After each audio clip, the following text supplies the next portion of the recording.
So I just found out the best ways that pros use to get better insanely fast in Fortnite Season 5, which I'll be showing you all today so you can easily get your first high kill win of the season. Now there are 5 crucial steps to improving, which we are going to turn into a bit of a game.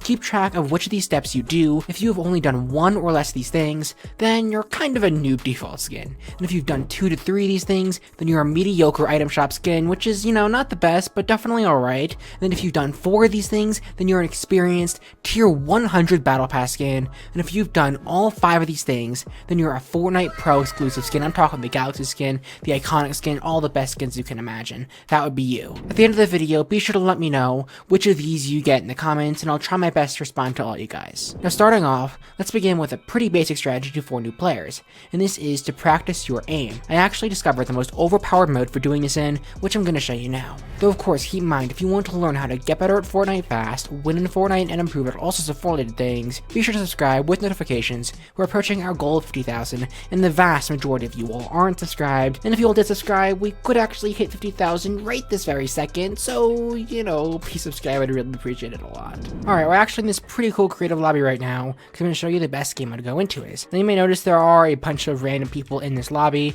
Don't worry, that actually is intentional and is vital for improving. Now if we walk up here, you can see in almost every lobby there'll be, this is actually the first lobby I went into, there's going to be a mode that says BHE or something like that, 1v1 build fights. Now why is this important? Well, if you want to practice your aim, you're going to want to go into one of these game modes. Now here's why. So you're going to walk in, it's going to be anywhere from probably 3 to 8ish people here, and if we load in, you're going to see that no one is exactly doing any build fights. Instead, they're actually just goofing around, shooting people at random and not actually doing it with any format to it. Now of course, don't give yourself a point just yet because it's a little bit more complicated. What is this guy doing? Come on! Alright, that was close. But as I said, it's a little bit more complicated than this. You can't just go into any creative lobby and mess around. And sadly enough, it is not that easy. What are you doing again? Ha.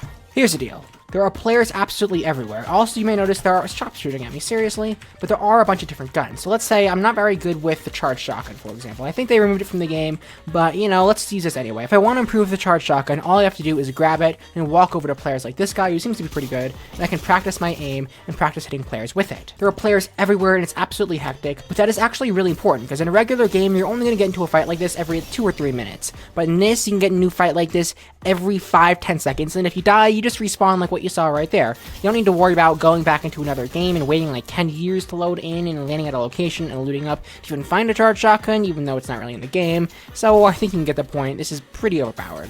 Now personally, what I recommend doing is making a goal of, let's say you can get maybe 5 people in a row with the golden tactical SMG. I didn't even know they made these. So what you do is go around, start fighting people like this guy right over here, keep on going until you get your elimination goal with these weapons. Of course, in the right hand corner you can see how many eliminations you have, which will act as a bit of a tracker if you don't want to do it yourself. Where did this guy go? You can also compare and try and be like the best person in the lobby with the most kills, which is pretty fun. Either way, that's all there is to it. Just go around practicing with all these different weapons and trying to hit all these different moving targets, these moving players that are pretty much everywhere. And you're going to improve your aim incredibly fast, faster than you could possibly imagine. So of course, if you have gone in modes like these before, for the sake of going around, improving your aim and trying to practice and creative, then of course give yourself a point. I think you deserve it. So strategy number 2 that you should do to become a Fortnite Pro actually involves going back to the home screen. Now for this, we actually must select your select game mode. Now of course you have solos, duos, squads, team rumble, then the creative battle lab, those modes, all of the competitive modes, which probably, a lot of pros do that obviously. And then of course, the LTMs, party royale, and stuff like that. Now, which mode do you want to go into? Well, believe it or not, you're going to want to go into team rumble. Why? Because it is a perfect mode for practicing in hectic and chaotic situations. Now again, things are a little bit more complicated than this.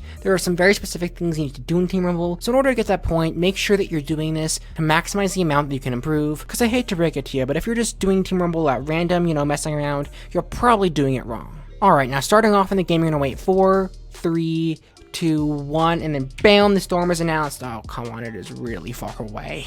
Anyway, hopefully that won't happen. Hopefully it'll be, in the center of the map or somewhere close to you, but I guess that happens. Either way, you can either land directly in the storm or just loot up. It's really not too important, but the goal here is to only spend about 30 seconds or a minute of looting, just so you have the basic weapons, because you don't really need anything too much fancier than that. Look over there, we got ourselves a tactical SMG that is perfect considering we practiced with it earlier.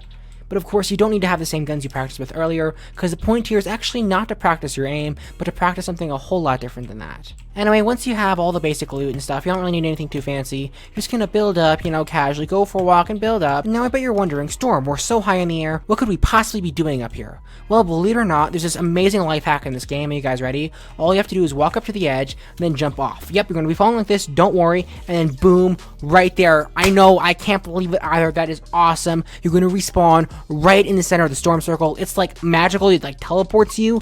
It's insane, I know. But look right here, we're in the center of the storm circle from this amazing like feature to the game. I don't know, I mean, it's basically broken, guys. It's crazy. Man. I know, but jokes aside, just die in the storm circle, and just like that, you're gonna respawn inside of it. You can go around fighting players. Alright, so now into exactly what the core feature of being Team Rumble really is. Anyway, as the storm closes in, as you can see, there are enemy players everywhere. It is insane. And before you know it, they're all gonna be landing on me. I'm gonna have to like fight every single one of them at once. We have a guy here. We have a second guy right over here. I think there's a third guy. Where is he? Right there is a third guy. And a fourth person all the way down there. Does he see me? Hello.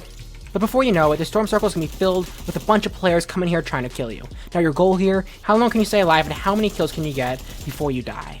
Look right here, guys, we have the one and the only golden tactical SMG. I didn't even realize these were in the game. I think it's obvious the only way to stay alive is to practice your building and practice how you handle hectic situations. You see, when you're playing in Fortnite, there are going to be countless situations where you're going to be overrun by players in all directions. You're not going to be able to keep track of them. But the hope here is being in Team Rumble, learning how to build and how to handle situations where you don't really know what's going on, where you are absolutely surrounded by players. It'll give you a better idea on how to handle those hectic situations of the game.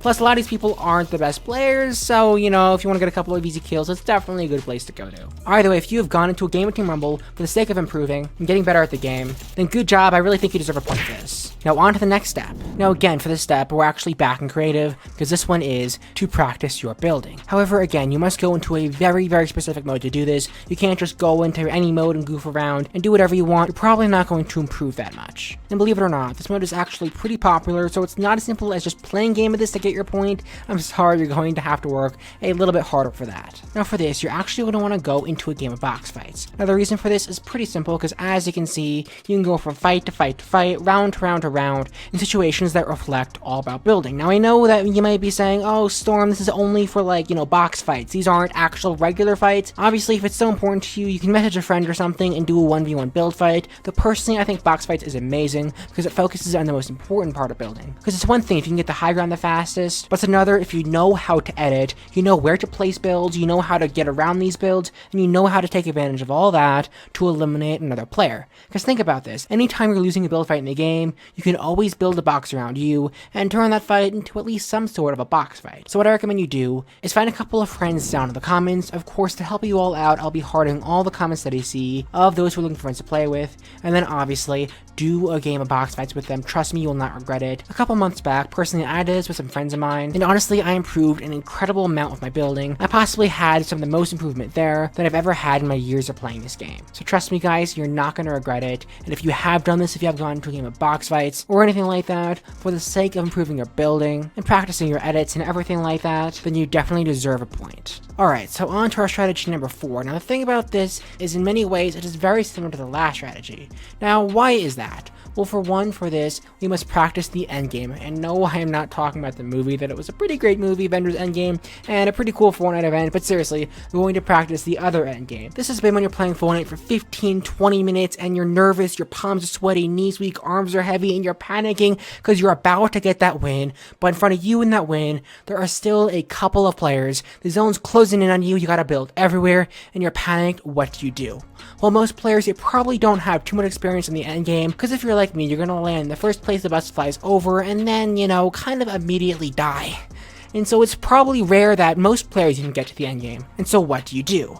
Well, for one, a great mode to go into, again, just like box fights, is actually Zone Wars. Now, box fights is also decent, but Zone Wars is like the go-to mode that simulates the endgame. But keep in mind, it's very hard to get into like a creative public lobby with Zone Wars. I really wanted to do that right now for you all, but I couldn't. And so instead, what you must do is you must make friends down in the comments below again and play Zone Wars with them. It'll simulate the endgame and you'll get experience and comfortable with it. So next time you're in the endgame, you're not nervous. Sure, the zone's closing on you, and sure, there are players everywhere, but it's okay because you have experience and you know what to do to close in on that win. That is what all the pro players do, but they don't just go into Zone Wars. Again, I know it is not as easy as just going into a game of Zone Wars to get yourself that valuable point, but instead, they are very careful what they do. They act like the game that they are in is like a tournament for $3 million during the Fortnite World Cup final round. It's coming out on this one shot, this one opportunity, and they cannot fail. So that's what you do. You're playing Zone Wars, take it seriously, like a win depends on it, like it's the end game,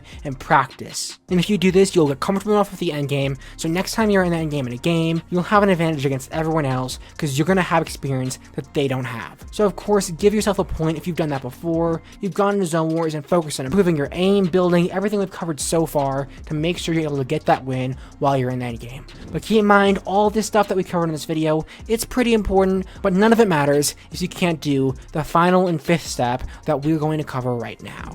But before we get into all of that, I do want to remind you all, if you are new here and want to learn more about how to get better at Fortnite, how to win in Fortnite, and how to improve it, all sorts of other Fortnite things, be sure to subscribe with notifications and help me hit my goal of 50,000, because after all, most of you aren't subscribed, and I really want to hit 50,000 by the end of the year. So guys, you know, it'll help me out more than you could possibly know. Now obviously, I'm sure you're curious on exactly what this is and why are we in the battle bus, like, what are we doing here?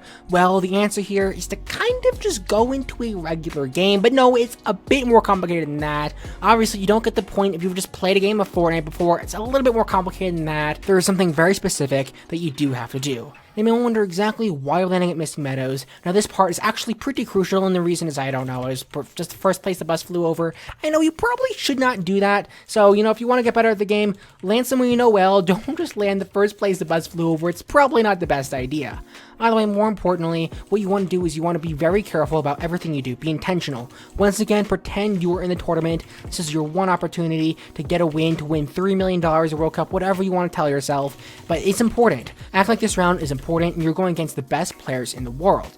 Now, if you're going against the best players in the world, I'm pretty sure you wouldn't land the first place the bus flies over. Just land at Misty Meadows. I'm pretty sure you do a little bit more than that, and you put a little bit more effort. For one thing, if you're like Luke the Notable, of course, you can land at a single location over and over and over again, even 100 times if you want, for the sake of learning all the chest spawns, all the ammo spawns, and getting a good idea of it. Of course, no rotations. Don't go too far from the bus. Don't do too close. Don't just rotate in the middle of the storm. Be intentional in everything you do. The same exact thing goes for when pursuing fights. Like right over here, we have a fight here. Are we gonna just run in the fight willy-nilly? Well, if you're like me and playing regularly, you probably would, but that's not what someone would do in a tournament. You'd be a lot more careful, keep a range, maybe use your sniper rifle, build up to high ground, but be intentional with everything you do. And then if you die and you win, reflect on the fight and see what you can do better, what you did well last time to win. Like here, I pushed the guy, I spammed him, that worked well in my favor. I now know that in the future, maybe I should do that again. Anyway, the best way to learn is through practice, so that's what you can do. You can have practice. But one other thing you can do is go into a game of arena where not just you, but people around you are taking the game seriously, and as you rank higher and higher, it will get harder and harder to do. So of course, if you've gone into a game like arena or regular solos game and acted like it was the most important game in the world, and played very carefully and intentionally, like your Optic Courage and Mr. Beast would give you $100,000 if you win,